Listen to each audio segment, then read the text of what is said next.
Hoy vamos a comenzar a ver la epístola de Colosenses. Creo que debemos ponerle cuidado todos a lo que el Señor pueda hablarnos a cada uno de nosotros. Es una epístola muy, pero muy preciosa.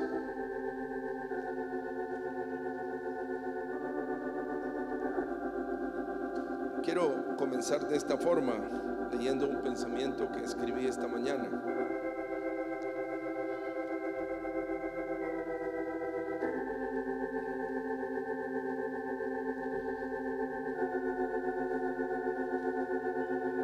¿Cuál es la razón por la que Dios nos perdona de nuestros pecados? ¿Cuál es la razón por la que Dios perdona nuestros pecados?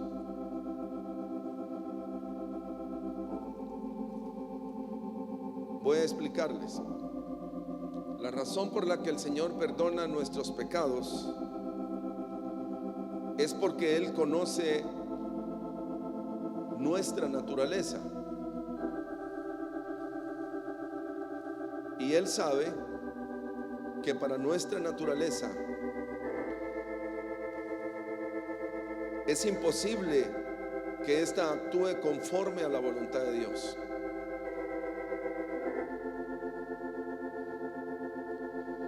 El Señor no nos perdonaría si Él supiera que somos capaces de obedecerle.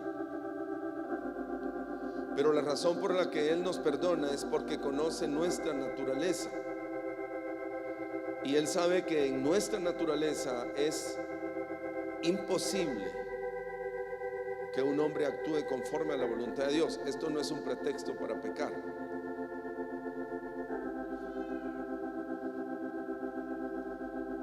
Somos incapaces. Esa es la razón por la que Él murió en la cruz del Calvario, porque era imposible para un hombre en su naturaleza caída obedecerle a Dios. Algunos ya tal vez están pensando, pero yo sí obedezco ciertas cosas. Bueno, primero tienes ya la naturaleza de Dios, porque cuando Cristo muere por nosotros en la cruz del Calvario, Él ocupa nuestro lugar en la muerte, pero también en la resurrección. Entonces, cuando venimos al Señor reconociendo que somos incapaces de hacer su voluntad, Él nos perdona, pero también nos implanta una nueva naturaleza. ¿Cómo ocurre esto? Es un acto del Señor, de la misericordia y de la majestad del Señor. Pero cuando llegamos a Él, Él también nos implanta una nueva naturaleza, una naturaleza diferente, la cual con madurez puede llegar a ser capaz de obedecer a Dios. Amén. Amén. Él perdona porque somos incapaces, pero también Él nos da una nueva naturaleza para que con esa nueva naturaleza, cuando esta naturaleza madure, entonces seremos capaces de obedecerle y hacer su voluntad. Amén. Por tanto es vital para nosotros, hermanos, crecer, madurar, porque eso nos hará ser hacedores de la voluntad de Dios. Quiero también comenzar hoy explicándoles algo acerca de la fe. Y vamos en primer lugar a Primera de Juan, al capítulo número 5.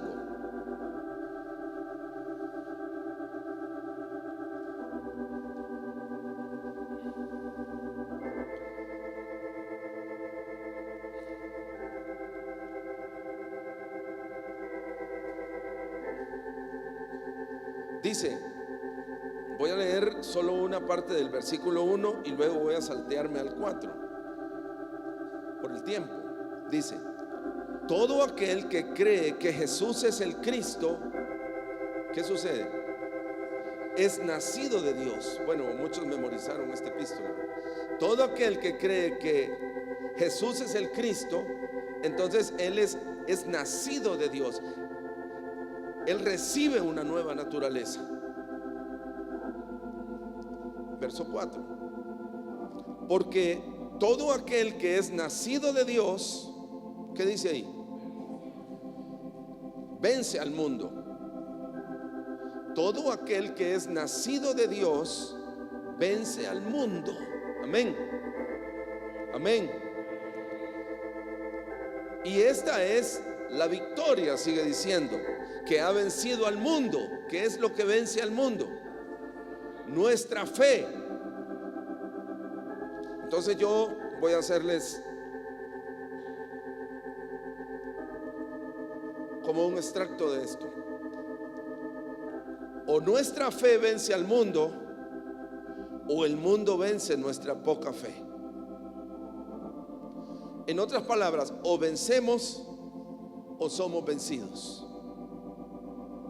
¿Me están escuchando?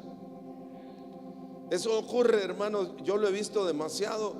Voy a tratar de utilizar ejemplos prácticos de cosas incluso que han sucedido en esta iglesia.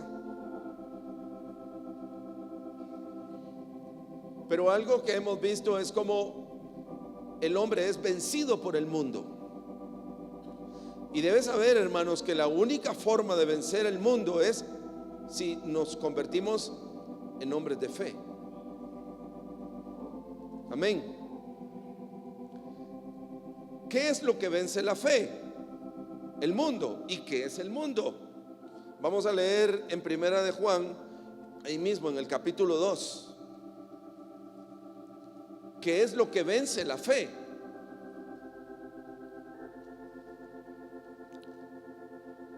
Porque todo lo que hay en el mundo, fíjense, esto es lo que vence la fe. Debemos ponerle cuidado. Esto es lo que hace la fe, porque voy a tratar de ser lo más explícito posible. Porque todo lo que hay en el mundo, esto es el mundo, esto es lo que vence la fe. Número uno, ¿qué es? Los deseos de la carne. Número dos, los deseos de los ojos.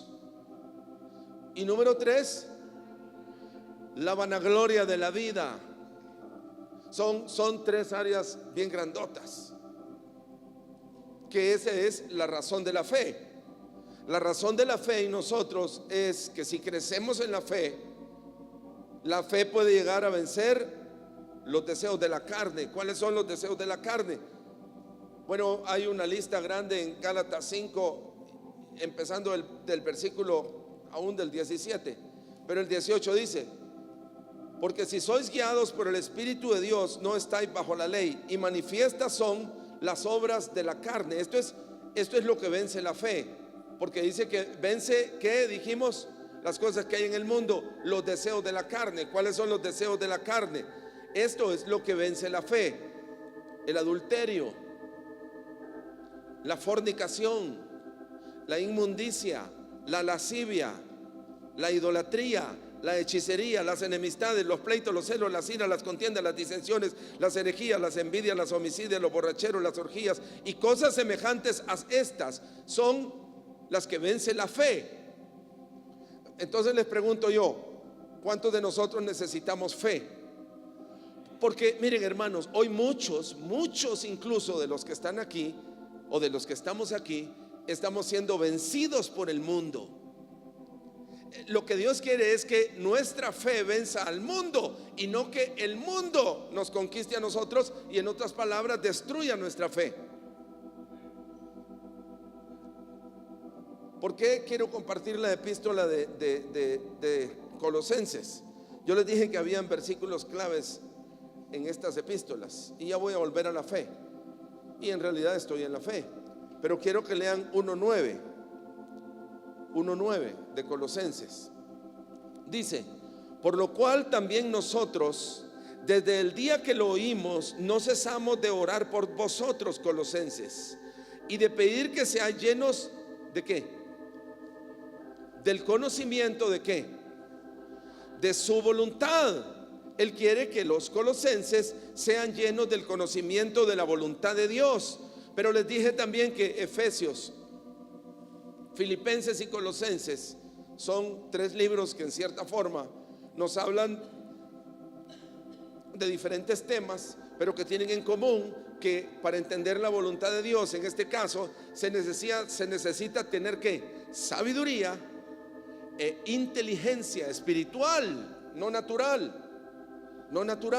O sea, el libro de Colosenses, cuando lo estudiemos, vamos a ver que él expone cuál es la voluntad de Dios. Amén. Nos va a dar, miren hermanos, este libro me gusta porque obviamente eso no lo vamos a poder ver ahora, pero él nos va a mostrar qué es su voluntad para nosotros. Voy a seguir con la fe.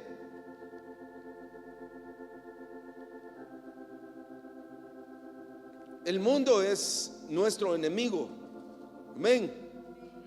Amén. O sea, el mundo es nuestro enemigo, representado por las cosas que hemos visto, los deseos de la carne. ¿Cuáles son los deseos de los ojos? Los deseos de los ojos, uno de ellos es la codicia, los celos,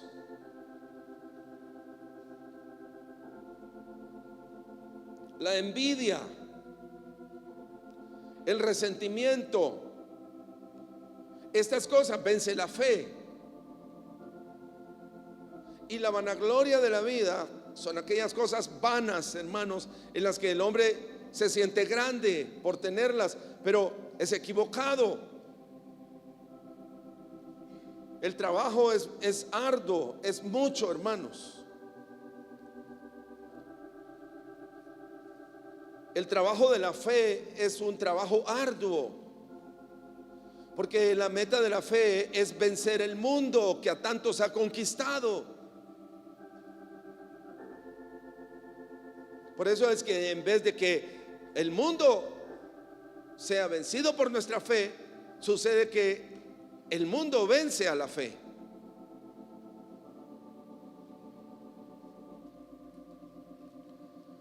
Quiero leerles algunos versículos más. Por ejemplo, Mateo 4 y el versículo número 7. Jesús dijo desde el 8: otra vez le llevó el diablo a un monte muy alto y le mostró todos los reinos del mundo. ¿Qué creen que le mostró? Las cosas que acabamos de ver. Le mostró todos los reinos del mundo y la gloria de ellos.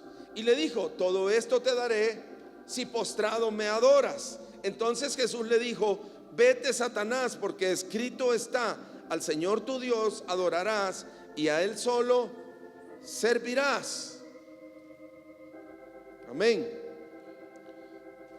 Estoy leyéndoles porque quiero que entiendan que todos nosotros, y como lo vamos a leer más adelante, seremos probados, y la meta es vencer el mundo. Es increíble, hermanos, pero lo que vemos ahora es como el mundo entra a la iglesia, ¿no? Entra a los hogares, entra a las vidas, y el mundo empieza a destruir la fe, porque o la fe, como les digo, vence al mundo, o el mundo vence nuestra fe.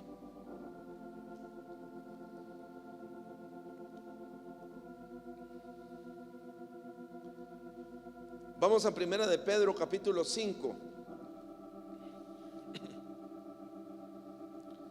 y versículo número 7. Vamos a empezar a leer desde el versículo 7.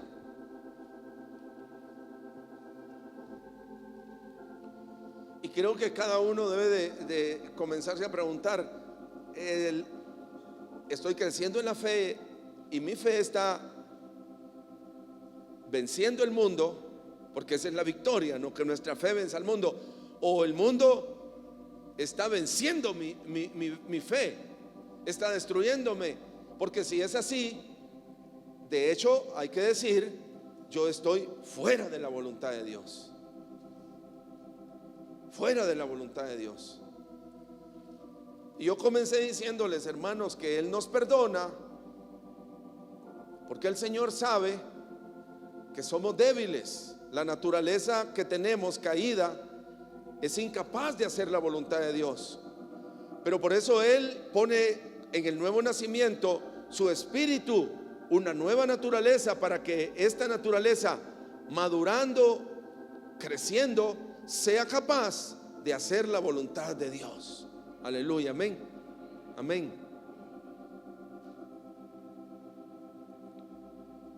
En 1 de Pedro 5:7 comienza de esta forma: echando toda vuestra ansiedad sobre Él, porque Él tiene cuidado de vosotros. Así comienza, ¿sí o no? Dice: sed sobrios y velad. ¿Cómo dice? Sed sobrios y velad. ¿Qué es lo contrario a sobrios? Ebrios. Bueno, se pueden seguir por el tiempo. Porque, y esta es la razón de no ser ebrios, y no está refiriéndose principalmente al hecho de ser ebrios con vino natural, aunque también está incluido. Sed sobrios y velad. ¿Por qué? Porque vuestro adversario el diablo anda como león rugiente, buscando ¿a quién? Devorar.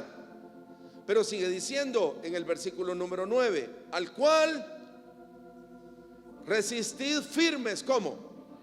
En la fe. ¿Qué sucede si el mundo destruye la fe? Hermanos, no resistiremos.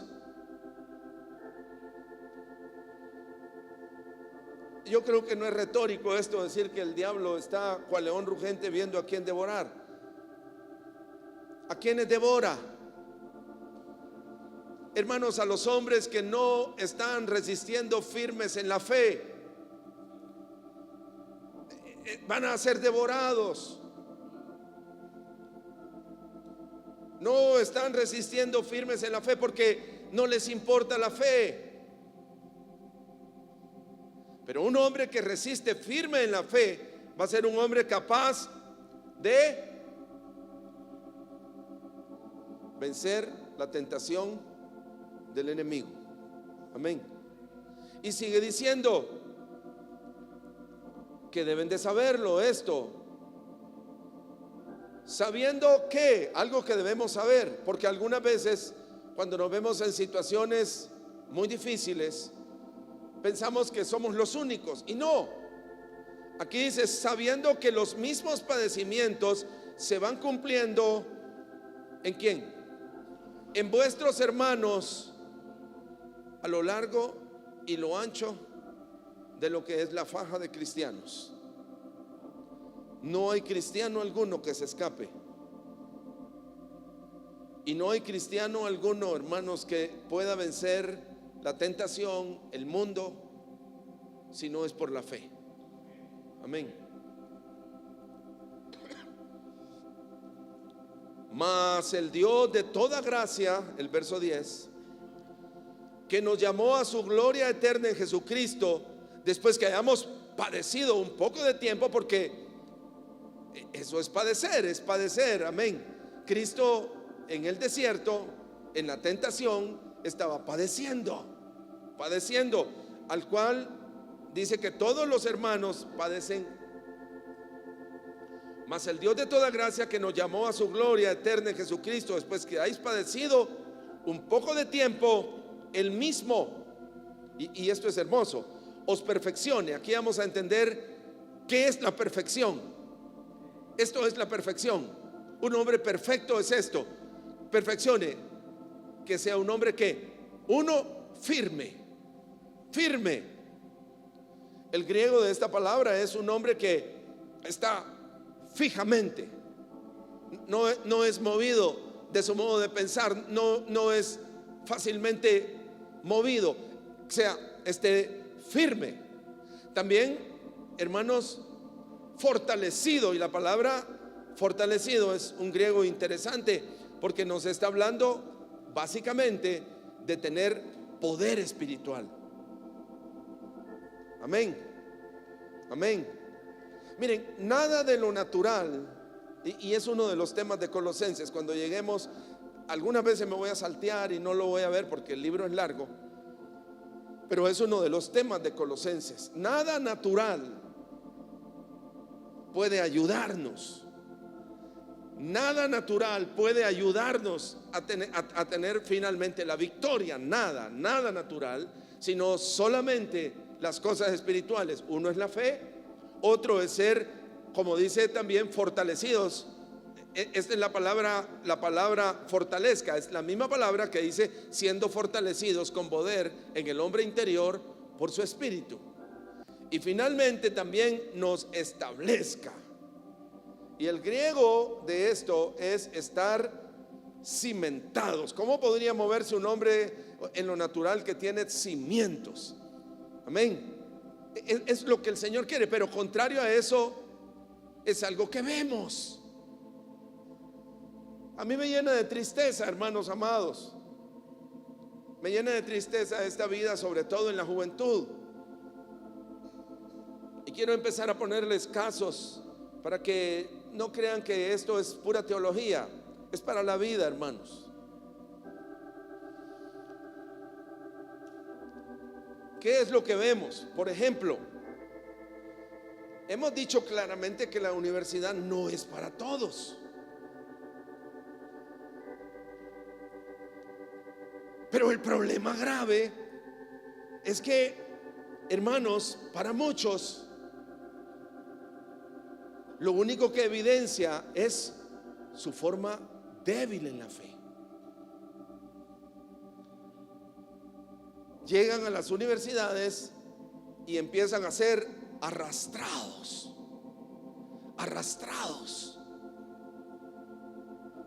Visten ya como ellos, piensan como ellos. Hermanos, ¿cuál es la razón? Es la debilidad que se tiene en la fe.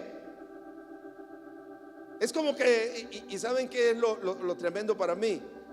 Lo tremendo para mí es que nosotros los padres, yo sé que hay un tiempo para hacerlo. La solución es meterlos en una cajita. Meterlos en una cajita donde no tengan ninguna influencia. El problema es que aún en esa cajita, por dentro está esa naturaleza.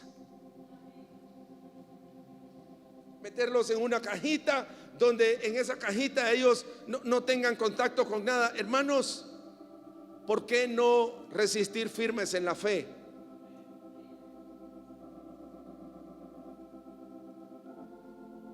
Entonces la conclusión es: no, para mí no era la universidad. Y está bien.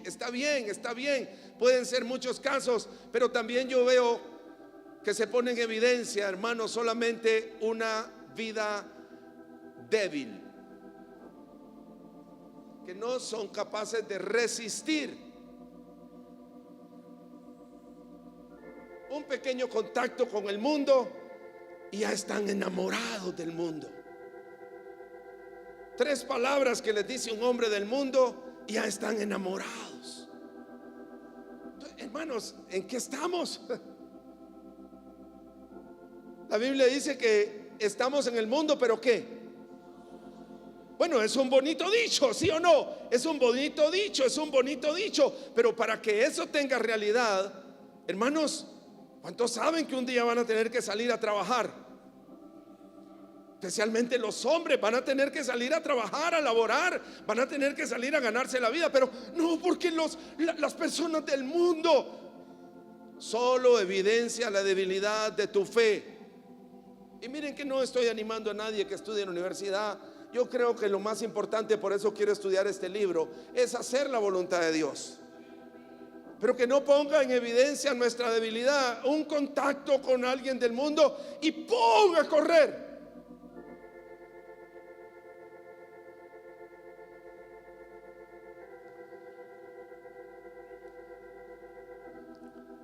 Lucas 22 y versículo 31.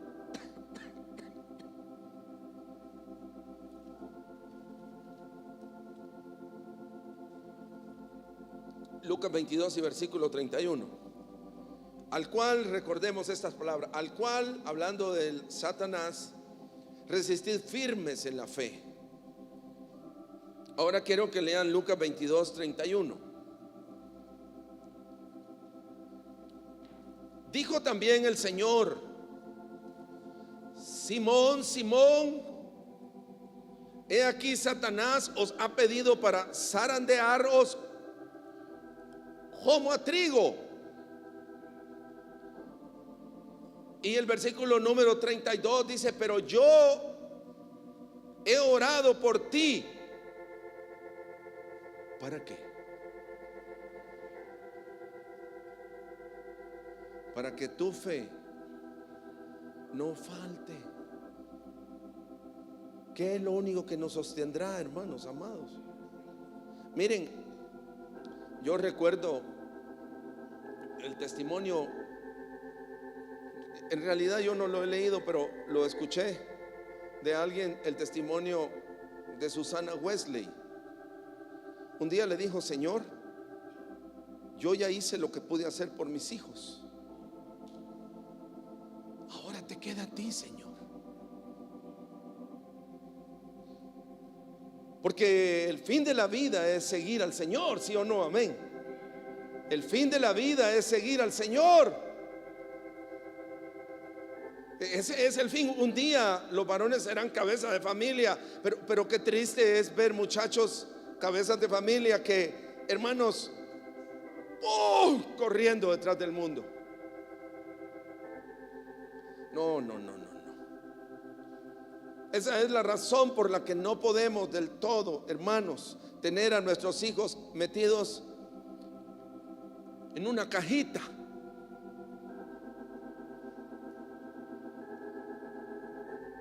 Necesitamos, miren, y no es cuestión de que pruebe el mundo, no, es cuestión de fortalecerlos en la fe.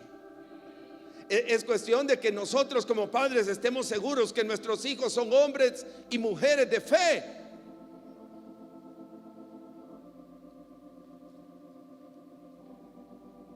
Porque, hermanos, acuérdense que una de las cosas que le dijo Pablo a Timoteo es que habían unos con fe fingida. Una fe es fingida, pero esa fe no hace nada, hermanos. Y ese es lo que el Señor trató de solucionar en el libro de Gálatas también. Porque, hermanos, ellos creían que guardando las cosas que para ellos eran fe, como circuncidar a los hijos, como guardar las fiestas, y aquí lo vuelve a decir en Colosenses, hermanos, ellos iban a estar firmes porque eran cosas superficiales, pero que no hacen nada contra los apetitos de la carne.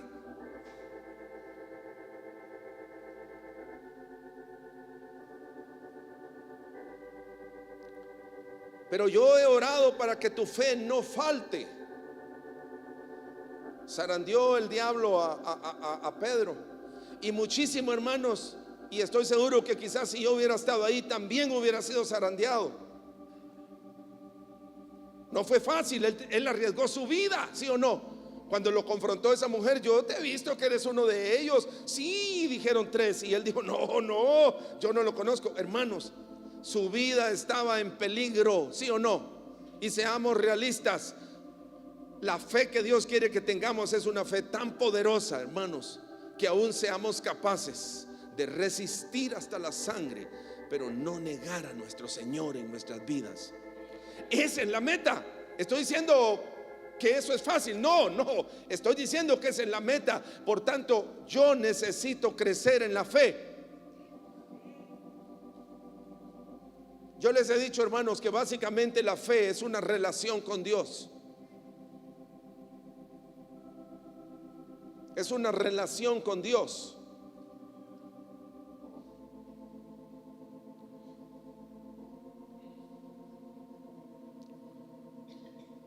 Pedro debió, y miren, pero yo he orado que tu fe no falte. Las oraciones del Señor son efectivas, claro, así como las de los hombres de fe. Los padres deben orar por sus hijos. Amén, amén. Yo eso he creído, hermanos amados, que uno no descansa cuando un hijo se casa, por ejemplo, porque, hermanos, bíblicamente los hijos siguen siendo hijos. ¿Cómo le llamaban a Jacob? ¿Cómo le llamaban a Isaac?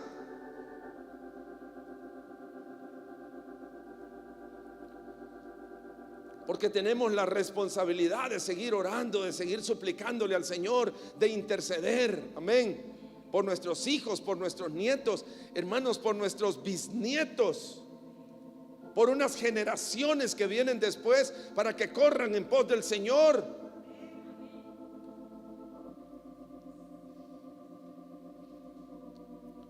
Yo hay veces, y cuando leo la vida de Pedro me gusta, porque vi yo que la victoria de Pedro no estuvo en que él negó al Señor. ¿Saben eso? Porque si el Señor oró para que su fe no faltara, él por supuesto que él debió haber resistido como el Señor. Y en el huerto les dije: orad para que no caigáis en ¿qué? En tentación. Orad y velad para que no caigáis en tentación. Ojalá podamos alcanzar a ver eso. Orad y velad para que no caigáis en tentación. Hermanos, miren, eso no es retórico, no es un cuento. Si no estamos orando y velando, la tentación nos destruirá. Eso quiere decir que la oración y el concepto de velar, cuando lo veamos, es parte de la fe. O sea, nadie por venir aquí, hermanos, y sentarse, o por ser hijo de cristianos aún piadosos, va a resistir. No. Eso es lo que ellos creían. Y él les decía: ¿ustedes creen que porque son hijos de Abraham, si Abraham puede sacar hijos aún de las piedras? No vayan a pensar que porque son hijos de fulano o hijos de sutano en la iglesia, ustedes ya están a salvo. No, cada uno tiene que edificar. La victoria de Pedro no estuvo en que Pedro no negó al Señor. Pedro lo negó. La victoria de Pedro estuvo en que él se arrepintió. Amén. Esa es la fe que él quería dejar bien fundamentada en Pedro, hermanos. Porque esto es como eslabones, escaleras. El fundamento de Pedro no estuvo en que él no lo negó. Él lo negó, lo sabemos. Pero la fe en la que Dios puso los ojos en él, hermanos, es que en que ese hombre, aún en sus fallas, se arrepintió y regresó. Aleluya, aleluya, amén. Juan dice que cuando él estaba, recuerdan que cuando tuvo el siguiente encuentro con Pedro después de la negación y del arrepentimiento de Pedro, él lo encontró. ¿Qué estaba haciendo Pedro? Hermanos, Pedro había vuelto a la vida anterior de pescador. Estaba pescando y igualito que como sucedió en el inicio, no pescaba nada. El Señor les dijo: echen las redes a un lado, recuerdan, y ellos vuelven a pescar. ¿Cuántos peces? Unos 150 y... sí. Sacan los peces, ella está comiendo con ellos y le hace la pregunta a Pedro: Pedro, ¿me amas más que estos? ¿Quiénes son estos? Los peces, no los amigos. ¿Me amas más que la pesca, Pedro? Y él le dice: Señor, tú sabes que apacienta mis corderos. La victoria de Pedro, hermanos, no estuvo en no negarlo. Y de eso yo me siento, hermanos, no que eso no sea una meta. Eso va a ser una meta en nosotros. Pero la victoria muchas veces está, hermanos, en arrepentirnos y volver. Aleluya. Amén. Amén.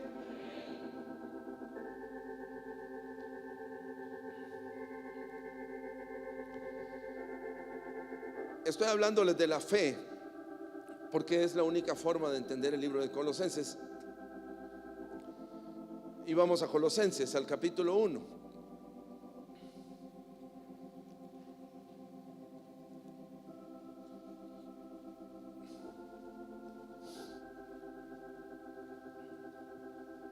Yo quiero darles un consejo, hermanos. Miren, si ustedes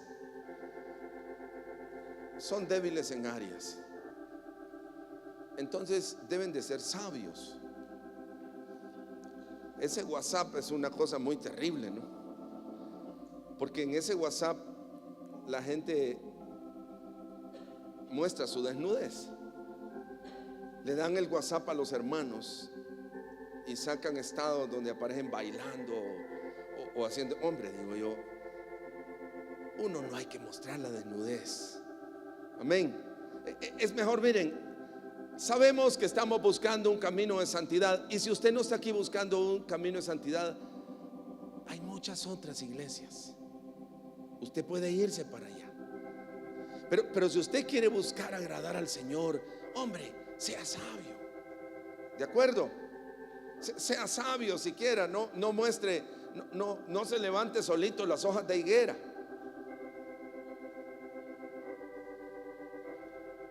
Porque ofende a otros. Yo sé que aquí hay debilidad, hermanos. En nuestras vidas hay todavía debilidad, ¿sí o no? Pero entonces, hermanos, cubrámosla, no con hojas de higuera, cubrámosla con las pieles de Jesucristo. Aleluya, amén. Cubrámoslas, deseemos cubrirlas. Vamos a Colosenses. Pablo, apóstol de Jesucristo por la voluntad de Dios, y el hermano Timoteo, a los santos y fieles hermanos en Cristo que están en Colosas: gracia y paz sea a vosotros de Dios Padre y del Señor Jesucristo, siempre orando por vosotros, dando gracias a Dios Padre de nuestro Señor Jesucristo, y habiendo oído ¿de qué? De vuestra fe en Cristo Jesús, y no solo eso, siempre, y del amor que tenéis a todos los santos. Qué bonito eso, amén. Dos cosas eran importantes aquí. Una es que eran hombres de fe. Los colosenses, la mayoría eran hombres de fe. Y segundo, también tenían amor unos por otros. Tenían amor unos por otros. Entonces dice, ¿cuántos cuando leen Colosenses hay un versículo que se les viene al corazón? Sí. ¿A quién más? ¿A quién más? Sí, hay un versículo que se viene al corazón, que es uno de los anhelos de Ministerio Hebrón. Porque si ustedes se han fijado en el logo de Ministerio Hebrón, ahí aparece Colosenses 1:27, que se dice: Cristo en vosotros, la esperanza de... esa expresión es profunda, porque la única esperanza que tú tienes de ser cambiado, de ser un hombre diferente, es que Cristo obre a través de tu vida. Amén. Él no está buscando hombres educados, y no tengo nada contra la educación, me agrada la educación. Él está buscando hombres que tengan esta esperanza, que a menos que Cristo esté en ¿dónde? En nosotros, es la única esperanza que tenemos de tener gloria. Y dice aquí, por eso es que estoy diciéndoles, porque el verso 15, el verso 5 dice: a causa de la esperanza. ¿Cuál es la esperanza? Ya lo dijimos: Cristo en vosotros, la esperanza de gloria. Colosenses 1:27, que os es guardada en los cielos, de la cual habéis sido por de la cual ya habéis oído por la palabra de verdad del evangelio, y que ha llegado a vosotros así como a todo el mundo, y lleva fruto y crece. O sea, hay crecimiento en esa área. Los hermanos estaban, en vez de crecer, estaban creciendo.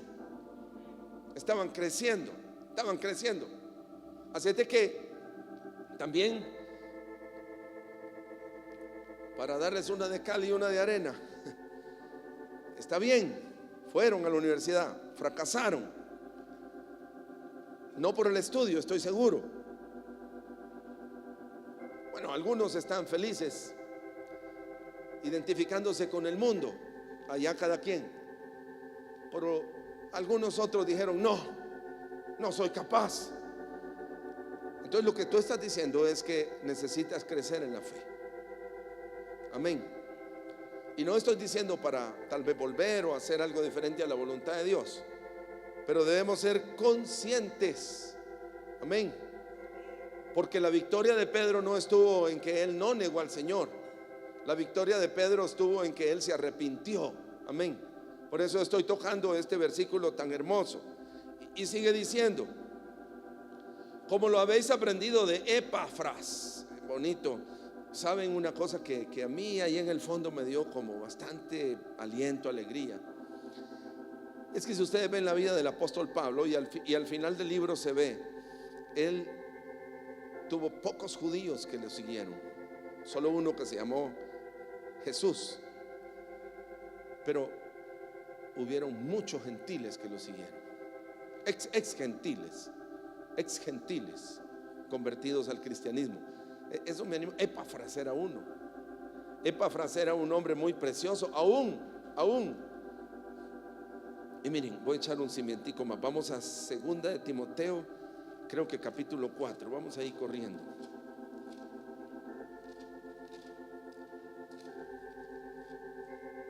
Segunda de Timoteo,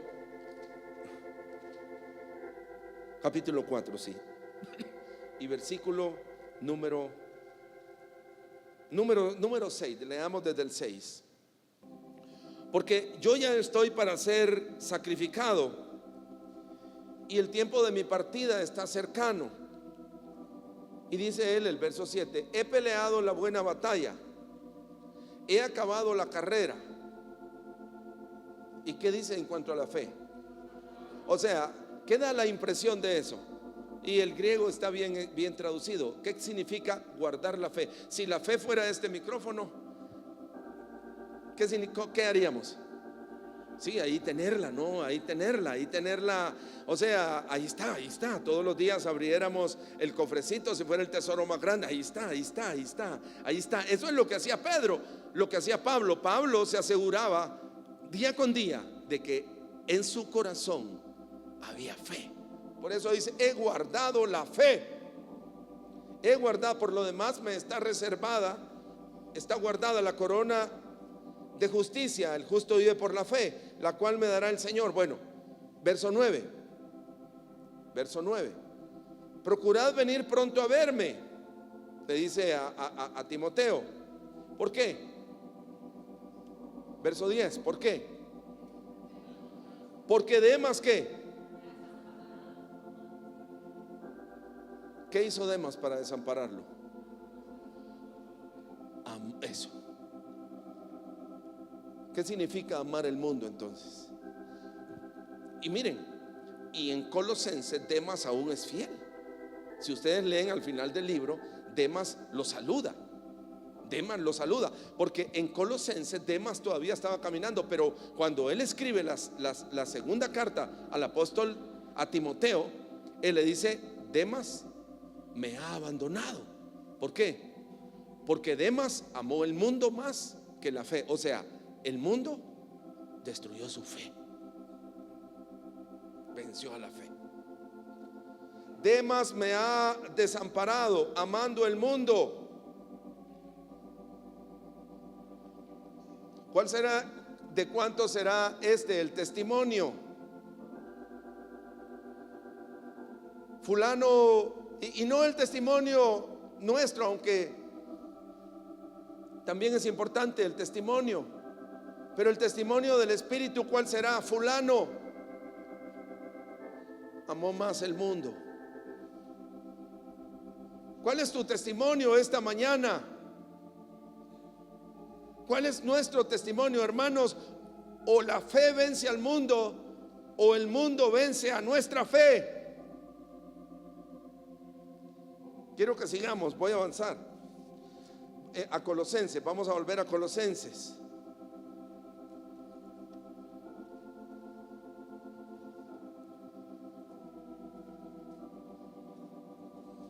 Bueno, ya leímos el verso 9, pero lo vamos a volver a leer. Por lo cual también nosotros, desde el día que lo oímos, no cesamos de orar por vosotros y de pedir que seáis llenos del conocimiento de su voluntad, en toda sabiduría e inteligencia espiritual. Tremendo, ¿no? Tremendo, ¿no? ¿Sí o no?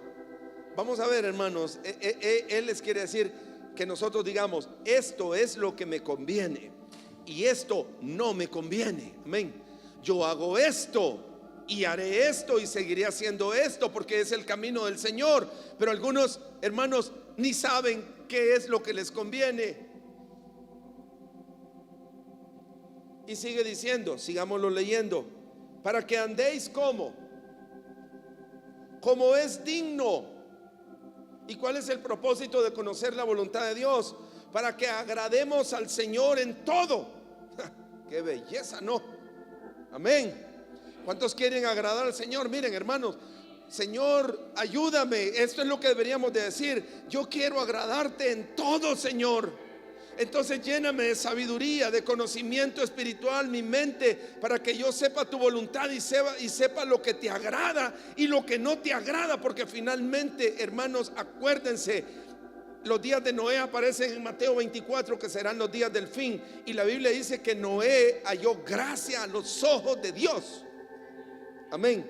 Y eso fue lo que lo salvó, que él halló gracia a los ojos de Dios. Por eso dice aquí, hermanos, claramente que conocer su voluntad es para agradarlo.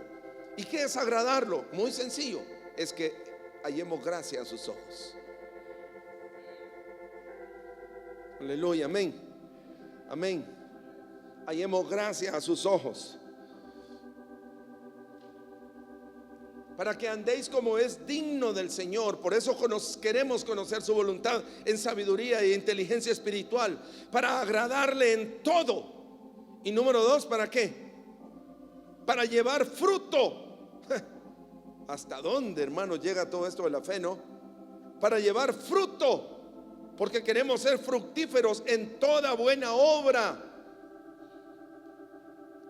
Y también que crezcamos en el conocimiento de Dios. Y finalmente el verso 11: fortalecidos con todo poder. Y no finalmente, hay una cosa más: fortalecidos con todo poder. Qué lindo, ¿no, hermanos? Hombres fuertes. ¿Qué es un hombre fuerte entonces en este contexto? Uno que levante 90 kilos con una mano, eso es un hombre fuerte. También es un hombre fuerte en lo físico, pero un hombre fuerte, según este concepto, es un hombre capaz de hacer lo que aquí dice. Lo vamos a leer juntos. Conforme a la potencia de su gloria, para toda paciencia y longanimidad. Eso es un hombre fuerte, la palabra paciencia en realidad en el griego se traduce constancia, perseverancia. Aleluya, aleluya, amén, amén. Un hombre que persevere constantemente, eso es un hombre fuerte. No un hombre llevado por doquier viento de doctrina, arrastrado, hermanos, lo arrastra la ira, lo arrastra la concupiscencia, lo arrastra el dinero, lo arrastra, hermanos, los malos deseos, lo arrastra todo. Hermanos, un hombre fuerte es un hombre que se establece en toda paciencia.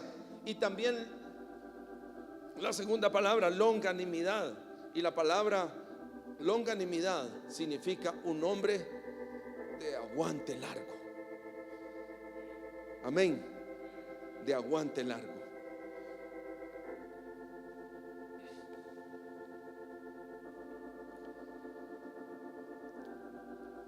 Verso 12: con gozo, dando gracias al Padre que nos hizo aptos para participar de la herencia. Nos hizo aptos. No éramos aptos, nos hizo aptos para participar de la herencia de los santos en luz. ¿Todo mundo participará de la herencia? No, para eso hay que ser ¿qué? Aptos, preparados. Y sigue diciendo, aquí voy a demorarme: el cual nos ha librado de la potestad de las tinieblas y nos ha trasladado al reino de su amado Hijo. Yo me he propuesto, hermanos, tratar de desmenuzar las cosas bíblicamente para que podamos entenderla, porque cuando dice que nos ha librado, ¿qué es la potestad de las tinieblas? ¿Qué son las tinieblas? ¿Tienen poder las tinieblas? Pues eso es lo que dice, eso es lo que significa potestad. Potestad, mucha gente está atrapada en las tinieblas y no puede escapar de allí. No puede escapar de ahí. Amén. Es su forma de vivir. Mienten por naturaleza, roban por naturaleza, son, hermanos, un desenfreno no pueden, porque esa es la potestad de las tinieblas. Él nos ha trasladado al reino de su amado Hijo, al reino de la luz, para que nosotros podamos ser más fuertes que las tinieblas. Amén. Y por naturaleza, cuando nacemos de nuevo, estoy seguro que muchos tienen esa experiencia. Cadenas fueron rotas. Amén. Las tinieblas ya no pudieron retenernos, sino que fuimos librados. Pero ¿será que hemos sido librados del todo? Hay más cosas. Sigue diciendo, y quiero que lo veamos. Quiero que veamos, hermanos, la potestad de las tinieblas. Porque hay que llamarle a las cosas con el nombre, porque si no, nunca admitiremos nuestra condición. Yo quiero mostrarles la potestad de las tinieblas. Vamos a Proverbios 7. Fíjense, Proverbios capítulo número 7.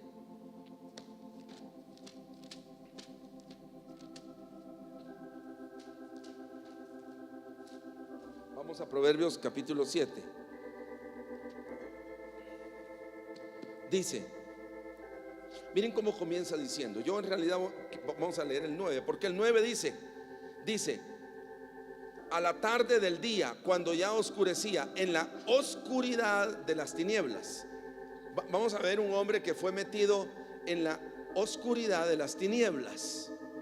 ¿Qué son las tinieblas? Porque Él nos ha trasladado y nos ha librado de la potencia de las tinieblas, de la potestad de las tinieblas. Aquí en capítulo 7 describe un hombre que fue atrapado por la potestad de las tinieblas. Estas cosas son de las que hay que huir. ¿Me están oyendo? Estas cosas son para lo que necesitamos la fe. Por eso es que la fe viene, ¿por qué? Por el oír, y lo que oímos es que la voluntad de Dios, la palabra de Dios. Por eso Colosenses está directamente relacionado con la fe. Y dice el capítulo 7 y versículo número 1: Hijo mío, guarda mis razones, atesora contigo mis mandamientos. Guarda mis mandamientos y vivirás. ¿Qué es eso? ¿Qué es eso? Es la voluntad de Dios, ¿sí o no? Es la voluntad de Dios. Atesórala, guárdala, porque si no la guardas vas a ser destruido. Lígala a tus dedos. Imagínense, ¿qué son los dedos? Obras. Lígala a tus dedos, escríbela en las tablas de tu corazón. Di a la sabiduría: tú eres mi gran hermana. Qué lindo, ¿no? Amén. ¿No le gusta? ¿No sería emocionante estudiar el libro de Proverbios? Lo vamos a memorizar, hermanos.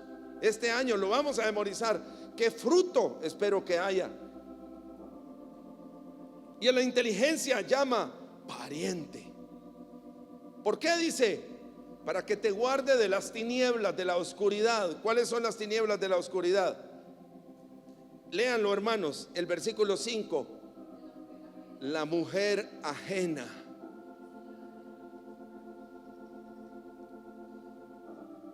O sea, ¿qué es la mujer ajena?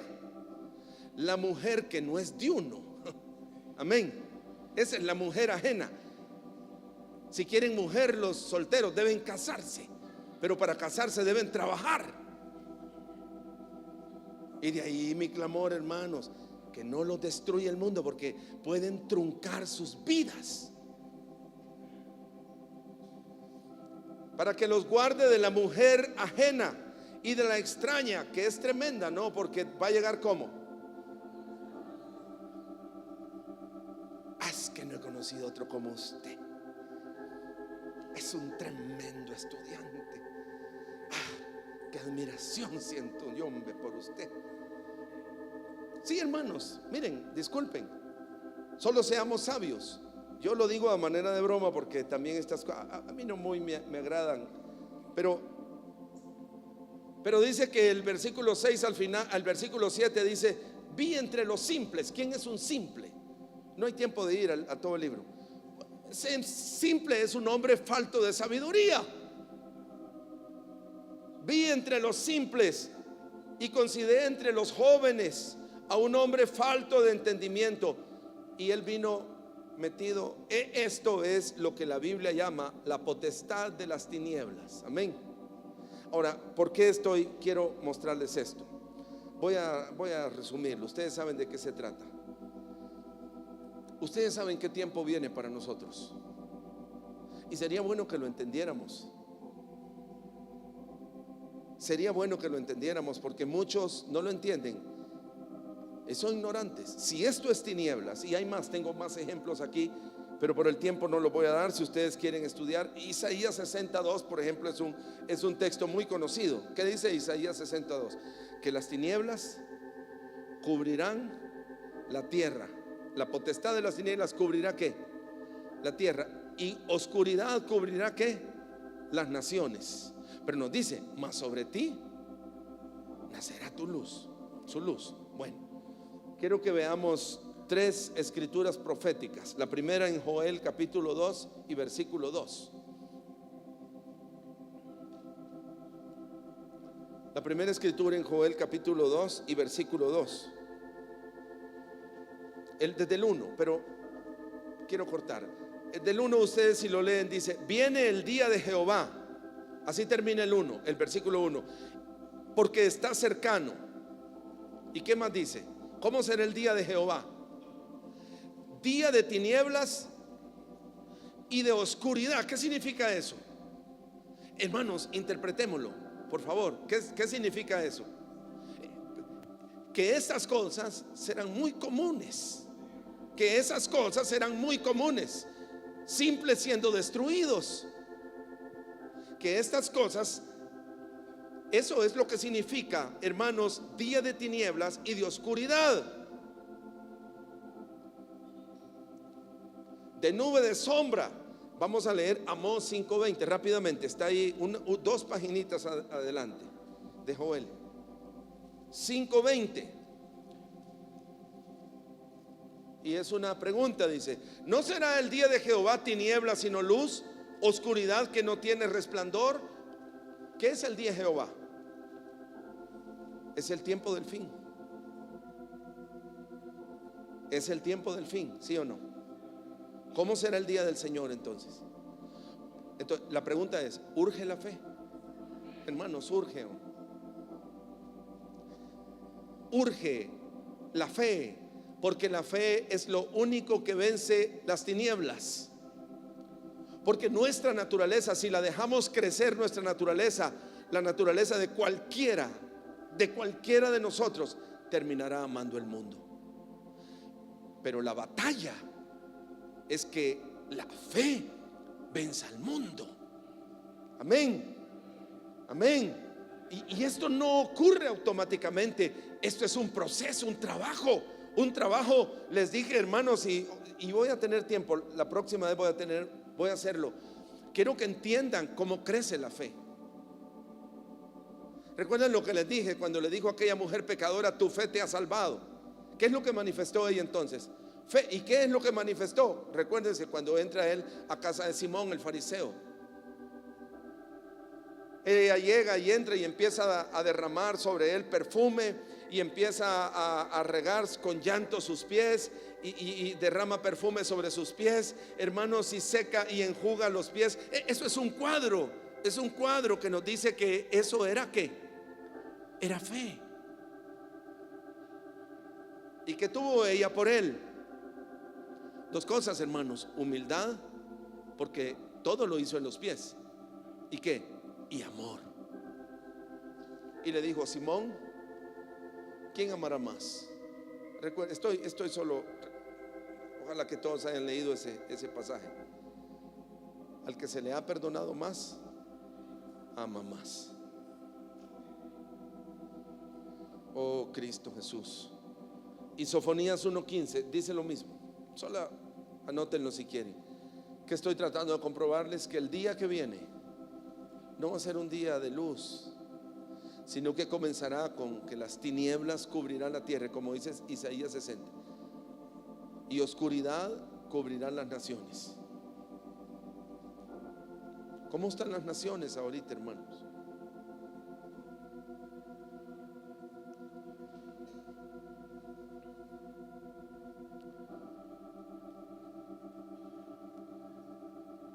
¿Cómo está todo? Y no solamente por mencionar Proverbios 7, las tinieblas cubren todo: la política, la economía, la educación, la sociedad, el vecindario.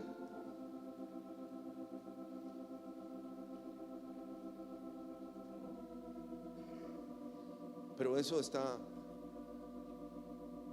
entrando en mi corazón, o lo estoy resistiendo firme en la fe. ¿Qué será de aquellos que no tienen un compromiso con el Señor? O sencillamente, hermanos amados, disculpen, Pablo le dijo a Timoteo que había una fe fingida en otros. Yo creo que Pedro pudo ver su condición cuando negó al Señor, pudo ver su condición. Mi esperanza es que en cada fracaso de la vida, no que el león nos devore, pero que dejemos que veamos nuestra condición y que seamos como Jacob, que salgamos de ahí, hermanos, ya no confiando en nosotros. ¿Me entienden? Amén. Ya no confiando en nosotros, sino confiando en la palabra, en la voluntad del Señor. Por eso es que necesitamos estudiar Colosenses. Y quiero avanzar a esta parte, la llamaré los reinos y el reino. El versículo número 15. Esto, ambas nos van a dar esperanza. Versículo 15, estamos en capítulo 1. Vamos a leerlo cuidadosamente. Cuidadosamente. Entonces a esta parte llamaremos los reinos y el reino. Él es la imagen del Dios invisible, dice, está hablando de Cristo, el primogénito de toda la creación. Vamos a ver tres expresiones. Las llamaremos en Él, por Él y para Él. En Él, por Él y para Él. En Él significa que eso fue su idea. Por Él significa que Él lo creó. Y para Él significa que Él tiene un propósito con eso, con haber creado eso. ¿Le pusieron cuidado? Se lo repito. En Él, por Él y para Él. En Él significa que fue su idea. Por Él significa que Él los creó. Y para Él significa, y que es lo más importante, que Él tiene un propósito en eso. Él es la imagen del Dios invisible, habla de Cristo, el primogénito de toda la creación.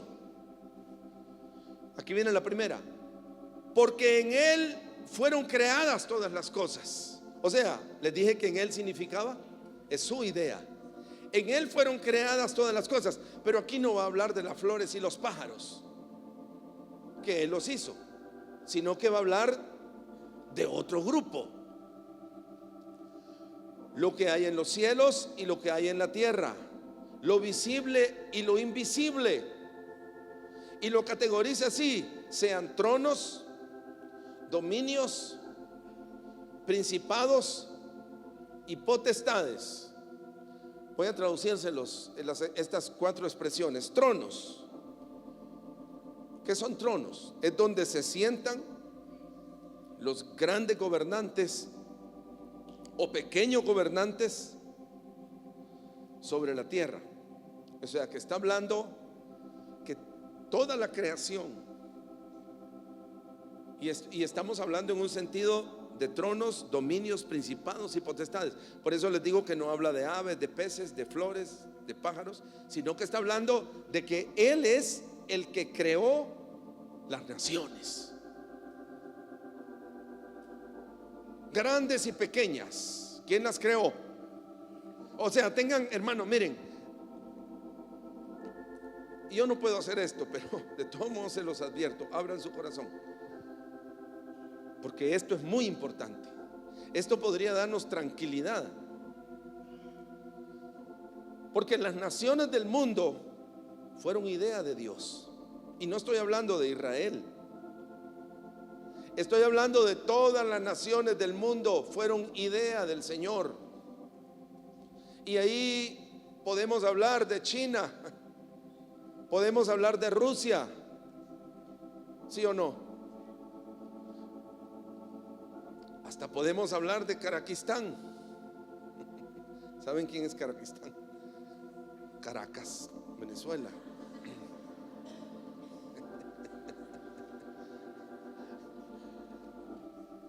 Todas las naciones las hizo el Señor.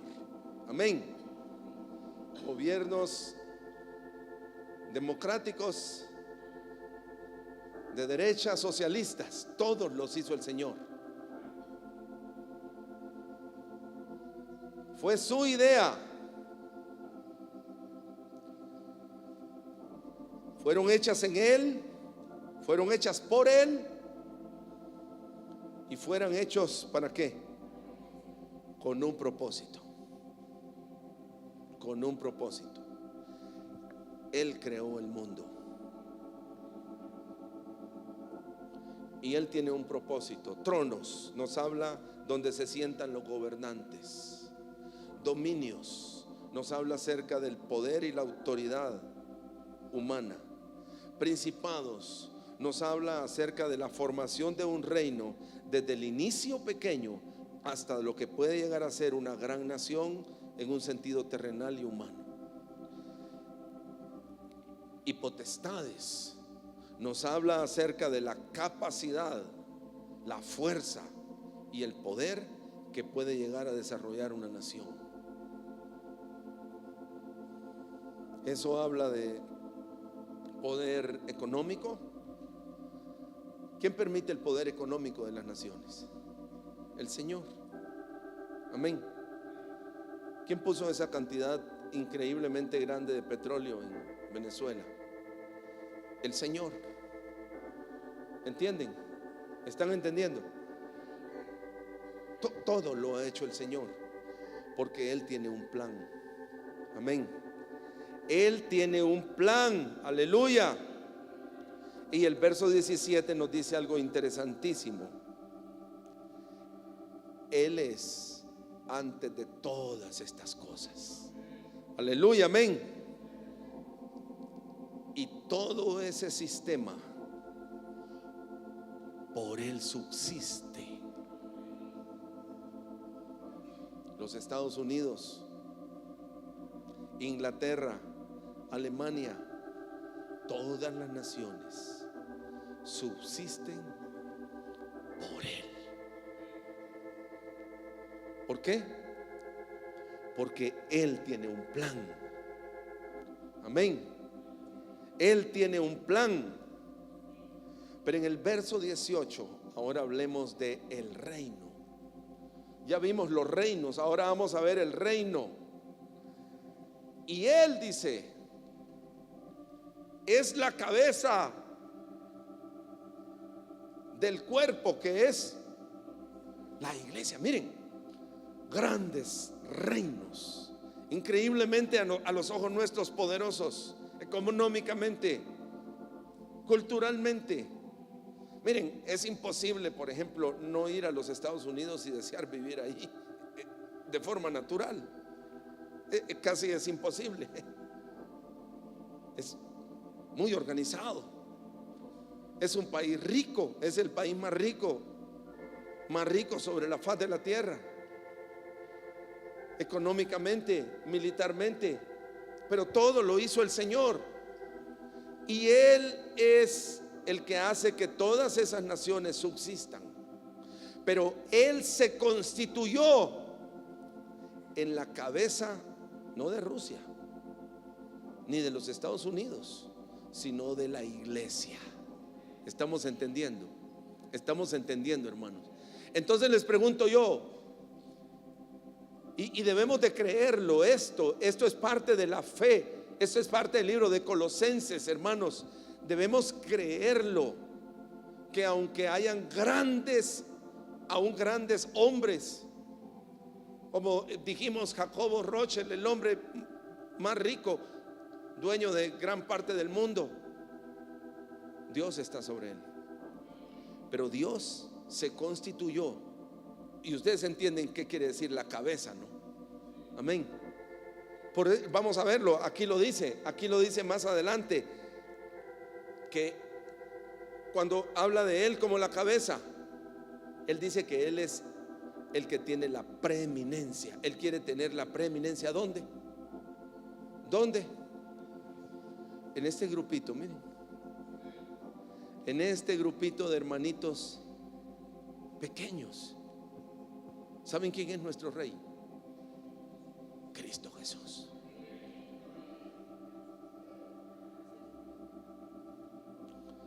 Amén. Gracias, Señor. Pero ¿cómo lo tratamos nosotros a nuestro rey? Vamos a seguir leyendo.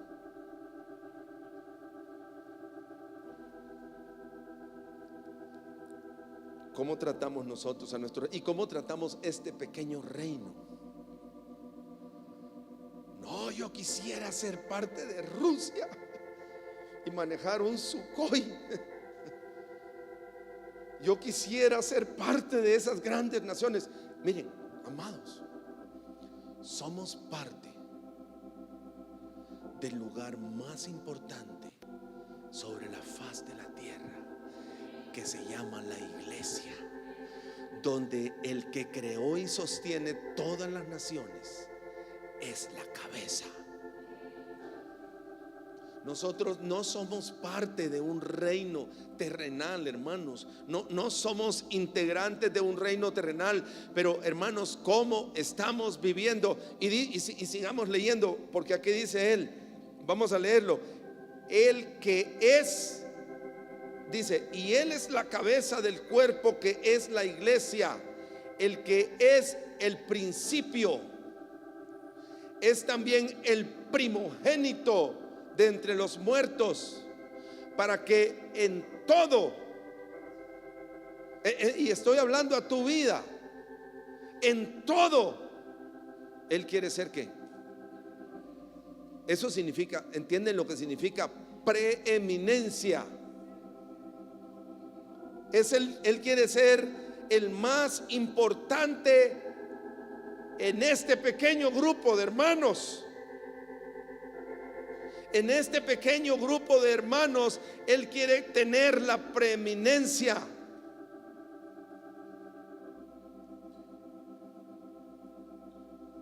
¿Cómo puede ser el mundo nuestra prioridad? ¿Cómo pueden ser los amigos del mundo? ¿Cómo pueden ser los deseos de la carne, los deseos de los ojos o la vanagloria de la vida lo que nos guíe? Hermanos, él es la cabeza. Saben, hermanos, alabo al Señor y deseo que así sea, que Él sea la cabeza en su iglesia, y que nosotros en Él veamos lo más importante, el primero, la preeminencia. Por cuanto, verso 19, agradó al Padre, y por medio de Él agradó al Padre, que en Él, o sea, nuestro Rey, nuestro gobernante, nuestra cabeza, existiera ¿qué? En Él habitase, hermanos, toda la plenitud.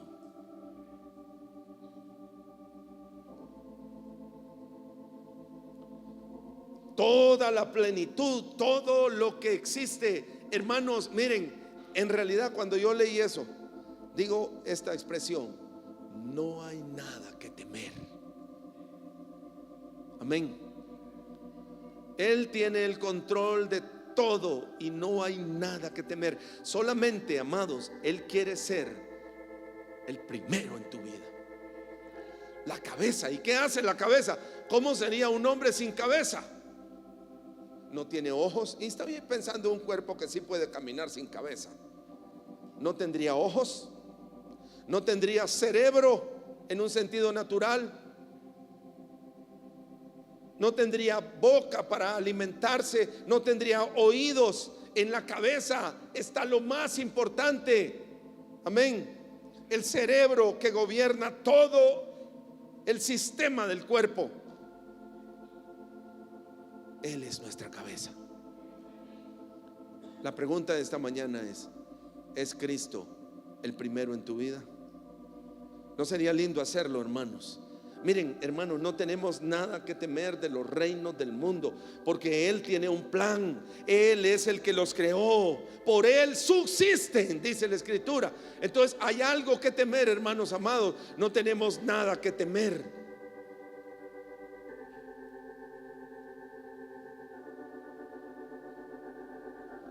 En Él habita toda la plenitud, y por medio de Él quiso reconciliar consigo todas las cosas, así las que están en la tierra como las del cielo. Y Él ha hecho la paz mediante la sangre de su cruz. Qué belleza, ¿no, hermanos? Miren, ayer tuve una luz tan fuerte yo de la justicia de Dios, pero una luz tan fuerte de la justicia de Dios, donde yo podía ver a Cristo perdonando todos nuestros pecados. Y es por una sola razón por lo que los dice, porque Él sabe que somos ignorantes y débiles, pero Él quiere cambiarnos. Amén. Y por eso Él quiere que conozcamos su voluntad. Amén. Él quiere que conozcamos su voluntad. Él quiere que la fe en nosotros sea tan fuerte que nunca nos desarraigue. Amén. Si un hombre es capaz de correr en pos del mundo, si un hombre es capaz de correr, como leímos en Proverbios 7, en pos de una ramera, lo único que hace es que las tinieblas volvieron a cubrir su vida. Y les dije, por esas 3 escrituras proféticas, este día se va a poner peor. Amén. ¿Qué es lo que debemos de hacer, amados hermanos? Miren, uno de los fenómenos que viene el año que entra es lo que conocemos como las lunas de sangre. ¿Cuántos saben que viene una luna de sangre el año que viene? Es profética. Sabemos que cada luna de sangre, así este año, perdón, ya estamos en el 2019. Uy, me quedé en el año pasado. Este año, hermanos, viene fenómeno. ¿Y qué es la luna de sangre? Siempre que ha habido una luna de sangre, Israel ha padecido tremendamente. Las naciones están a la puerta de Israel. Ayer tuvo un fracaso terrible. Hicieron una invasión a sus enemigos, bombardearon, lo repelieron completamente. El poder de Israel está siendo reducido.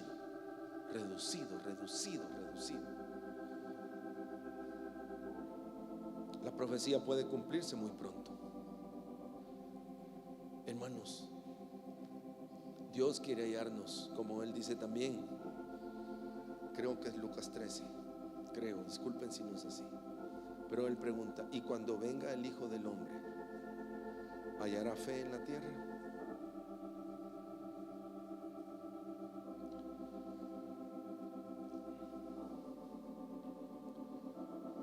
¿Hallará fe en tu vida? Y si no la haya, el mundo te va a comer. Amarás el mundo. Amarás el mundo.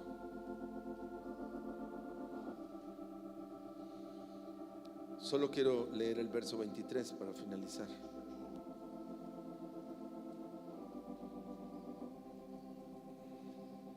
Desde el 21. Y a vosotros también, que erais en otro tiempo extraños y enemigos en vuestra carne, en vuestra mente, haciendo malas obras, ahora os ha reconciliado en su cuerpo de carne, fíjense, por medio de la muerte. ¿Para qué? Para presentaros santos, sin mancha e irreprensibles delante de Él. Este es su plan. Si en verdad permanecéis fundamentados y ¿qué? Y firmes en la fe, y sin movernos de la esperanza del evangelio que habéis oído. Yo siento que la venida del Señor está a la puerta, hermanos amados. La venida del Señor está a la puerta. Sabemos que para nosotros no es cuestión de solamente profecías sin sentido. Y no digo que las profecías de otros no tengan sentido. Estoy diciendo que la Biblia es clara en decir que cuando veamos a Jerusalén rodeada, entonces comencemos a contar 3 años y medio, porque entonces ocurre la venida del Señor. ¿Cómo está tu vida, amado hermano? Debes de entender que la oscuridad seguirá creciendo, las tinieblas seguirán en aumento, oscuridad cubrirá la tierra, las naciones serán cubiertas de tinieblas. Pero Isaías 60 dice: más sobre nosotros, hermanos, tenemos la opción que nazca la luz.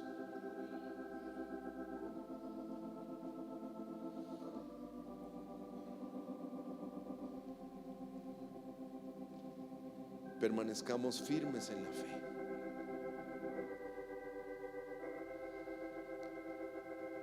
Sin movernos. Crezcamos en la fe. No tenemos otra opción, hermanos amados. Y si como a Pedro nos han zarandeado, lo importante es volver. No solo volver, sino arrepentirnos. Y la Biblia dice: y Pedro lloró amargamente. Vamos a ponernos en pie, hermanos.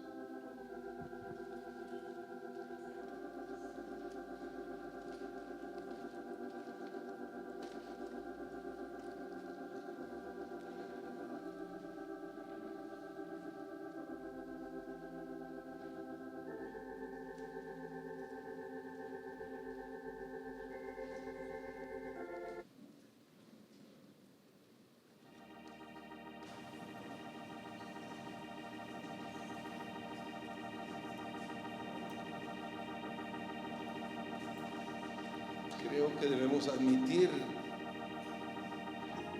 que las tinieblas han cubierto la tierra, ¿sí o no? ¿Qué suceso no es en la escuela militar? ¿Qué suceso? Ya es un suceso de terrorismo que pasó a otro nivel.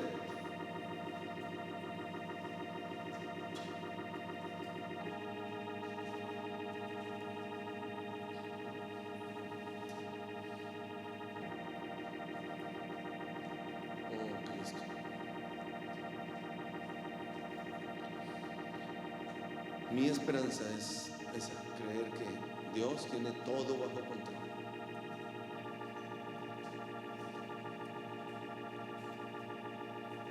Todo bajo control. ¿Quiénes entrarán en el plan de Dios? Solo hombres y mujeres de fe, que vivan por la fe.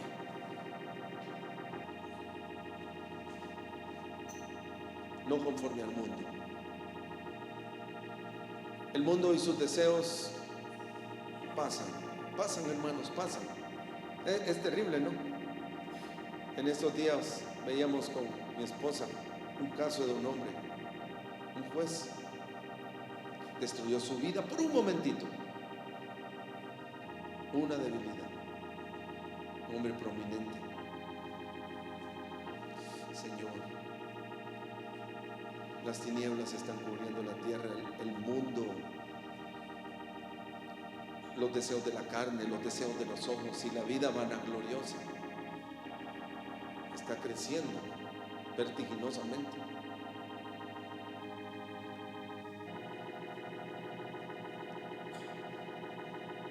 Convirtámonos como aquella mujer, ¿no?, que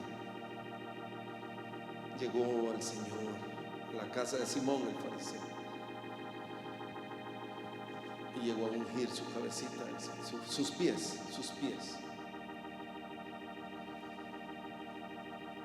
Lavó sus pies con sus lágrimas, derramó su corazón.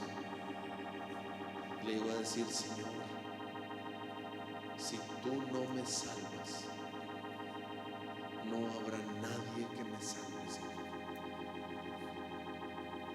No habrá nadie Si como Pedro has estado siendo zarandeado, oh, me siento feliz. Y has visto tu gran debilidad. El que todavía no lo ha visto, la Biblia dice que todos los hermanos pasarán por eso. Pero si tú has sido zarandeado y has visto tu necesidad, tu debilidad, acerquémonos al Señor, hermanos, y pidámosle: hazme crecer en la fe, Señor. Hazme crecer en la fe. No quiero fallar, no quiero que el enemigo me devore.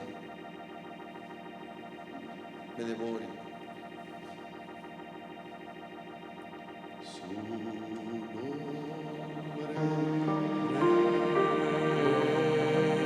es exaltado,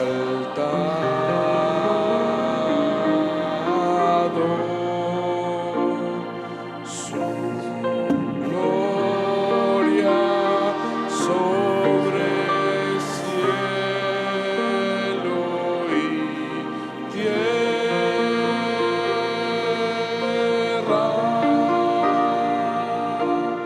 Santo es el Señor,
Simón el fariseo: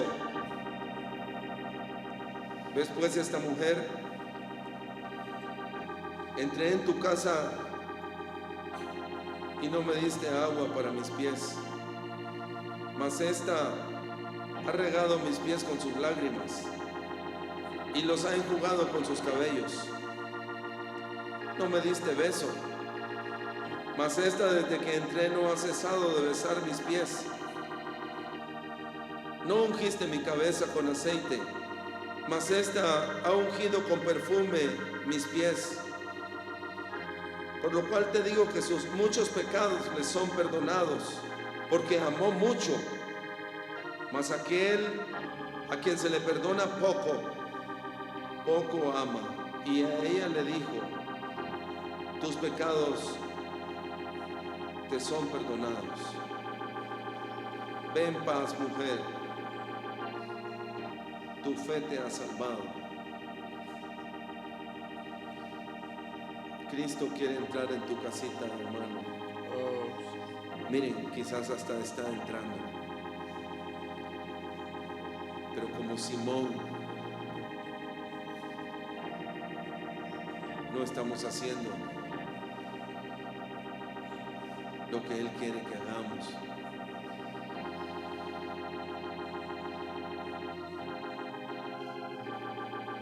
Simón invitó al Señor y Él, cuando lo invitan, llega. Pero Él quiere que derramemos nuestro corazón a sus pies. Si en esta mañana alguien quisiera pasar al frente y decir: no lo he estado haciendo, Señor. Quizás es la razón por la que el mundo está venciéndote. Quieran acercarse a alguien a decirle: Señor, quiero ser fiel, Señor. Quiero amarte, Señor. Puedes pasar al frente a pedir la gracia, para hacerlo. Sé que hay familias que no lo están haciendo y están siendo destruidas.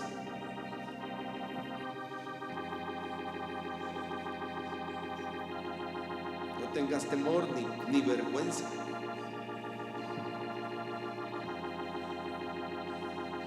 Si quieren pasar familias, padres, esposos, y tú ves que el mundo está entrando a tu vida y tus pensamientos son vanos, como el mundo, actuando como el mundo, incluso en tu hogar, pero quieres pedirle al Señor la gracia para cambiar,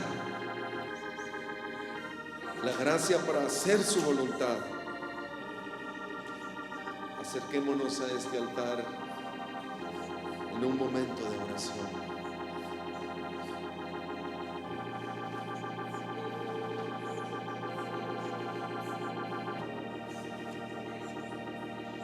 Mientras mis hermanos tocan el piano y el órgano, supliquémosle a Dios ayuda, ayuda, ayuda. Él viene no para juzgarnos, Él viene para ayudarnos, para ayudarnos, hermanos.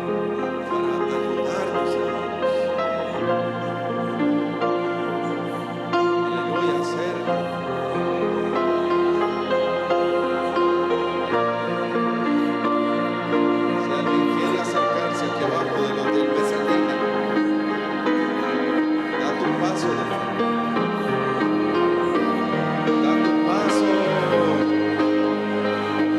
La victoria de Pedro no estuvo en no negarlo.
you.